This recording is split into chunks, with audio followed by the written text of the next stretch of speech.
മുസ്ലിം league പണി തുടങ്ങി.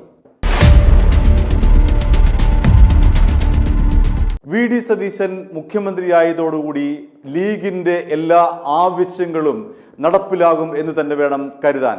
ഇന്നലെ തൊടുപുഴയിൽ വി ഡി സതീശന് അനുകൂലമായി മുസ്ലിം ലീഗ് നടത്തിയ പ്രകടനത്തിലെ മുദ്രാവാക്യം ലീഗ് ഭരിക്കും കേരള മണ്ണിൽ, ലീഗ് പറയും നിയമങ്ങൾ. അതായത് ഇനി വരാൻ പോകുന്നത് മുസ്ലിം ലീഗ് പറയുന്ന കാര്യങ്ങൾ വി ഡി സതീശൻ അനുസരിക്കുന്നു എന്ന നിലയിലേക്കാണ് കാര്യങ്ങളുടെ പോക്ക്. ലീഗ് അത് വ്യക്തമാക്കി കഴിഞ്ഞു. ലീഗ് നേതാവ് KM ഷാജിയുടെ പ്രസംഗം ഓർമ്മയുണ്ടല്ലോ. മതമാണ് പ്രശ്നം എന്നാണ് KM ഷാജി പ്രസംഗിച്ചത്. മലപ്പുറത്തെ വിഭജിക്കുക എന്നുള്ളതാണ് ലീഗിന്റെ എക്കാലത്തെയും ആവശ്യം.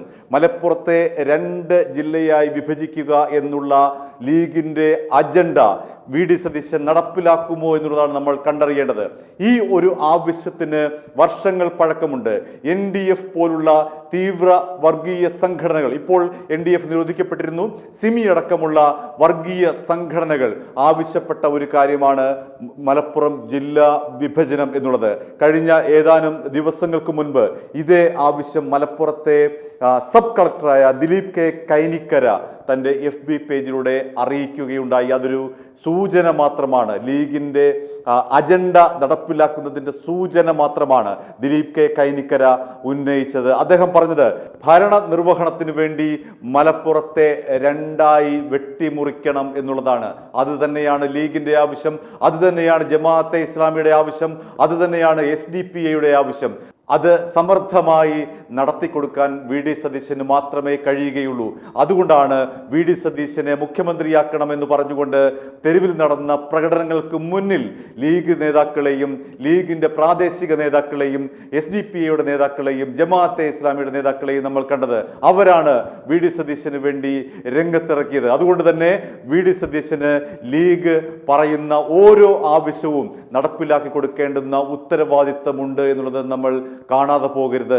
ഇനി പാണക്കാട് തങ്ങളുടെ തിണ്ണ നിരങ്ങാനാണ് വി ഡി സതീശന്റെ യോഗം. പാണക്കാട്ട് നിന്നും ഒരു കടലാസ് കഷ്ണം എഴുതി കൊടുക്കും, അത് നടപ്പിലാക്കുക എന്നത് മാത്രമാണ് വി ഡി സതീശന്റെ യോഗമെന്ന് നമ്മൾ തിരിച്ചറിയണം. കോൺഗ്രസ് നേതാക്കൾ ഇനി പാണക്കാട് തങ്ങളുടെ വീടിന്റെ മുന്നിൽ ക്യൂ നിൽക്കുന്ന കാഴ്ച നമുക്ക് കാണേണ്ടി വരും.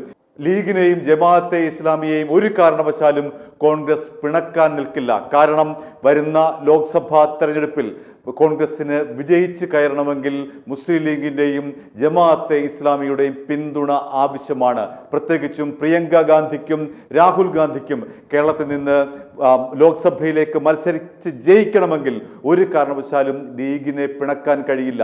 അതുകൊണ്ട് തന്നെ മുസ്ലിം ലീഗിൻ്റെ ഓരോ ആവശ്യത്തെയും കോൺഗ്രസ് അംഗീകരിച്ചേ കഴിയുകയുള്ളൂ. മുസ്ലിം ലീഗിന് ഏറ്റവും പ്രിയപ്പെട്ട ആളാണ് V D Satheesan. V D സതീശനിലൂടെ മാത്രമേ തങ്ങളുടെ അജണ്ട നടപ്പിലാക്കിയെടുക്കാൻ കഴിയുകയുള്ളൂ എന്ന് തീവ്ര ജിഹാദി ഗ്രൂപ്പുകൾക്കും മുസ്ലിം ലീഗിനും നന്നായി അറിയാം, ജമാഅത്തെ ഇസ്ലാമിക്കും നന്നായി അറിയാം, ഹൈക്കമാൻഡിനും നന്നായി അറിയാം. അതുകൊണ്ട് മുസ്ലിം ലീഗ് എഴുതി കൊടുക്കുന്ന പേപ്പറിന് താഴെ ഒപ്പിടുക എന്നതിനപ്പുറത്തേക്ക് വി ഡി സതീശന് എന്താണ് ചെയ്യാൻ കഴിയുന്നത് എന്നുള്ള ചോദ്യം അവശേഷിക്കുന്നു. ലീഗ് ഇതാ തുടങ്ങിക്കഴിഞ്ഞിരിക്കുന്നു. തങ്ങളുടെ വർഗീയ അജണ്ട നടപ്പിലാക്കാനായി ലീഗ് നടപടികൾ തുടങ്ങിക്കഴിഞ്ഞു. മലപ്പുറത്തെ വെട്ടിമുറിക്കുക, ഒപ്പം വിദ്യാഭ്യാസ വകുപ്പ് പോലുള്ള നിർണായക വകുപ്പ് പഴയതുപോലെ മുസ്ലിം ലീഗ് ഏറ്റെടുത്തുകൊണ്ട് പച്ചവൽക്കരണം നടത്തുമോ എന്നാണ് നമുക്കറിയേണ്ടത്. വി ഡി സതീശൻ വെറും ഒരു റബ്ബർ സ്റ്റാമ്പാണ്. മുസ്ലിം ലീഗാണ് ഭരിക്കുന്നത്. മുസ്ലിം ലീഗിന്റെ കടുംപിടുത്തം തന്നെയാണ് വി ഡി സതീശനെ മുഖ്യമന്ത്രി സ്ഥാനത്തേക്ക് അവരോധിക്കാൻ ഹൈക്കമാൻഡിനെ പ്രേരിപ്പിച്ചത്. അതുകൊണ്ട് തന്നെ ഇനി ഭരണം പാണക്കാട്ട് നിന്നായിരിക്കും. പാണക്കാട് തങ്ങളാണ് ഹൈക്കമാൻഡ്. പാണക്കാട് തങ്ങൾ പറയും, വി ഡി സതീശൻ ഒപ്പിട്ടു കൊടുക്കും. അതിൻ്റെ ആദ്യത്തെ സൂചനകൾ വന്നു തുടങ്ങി.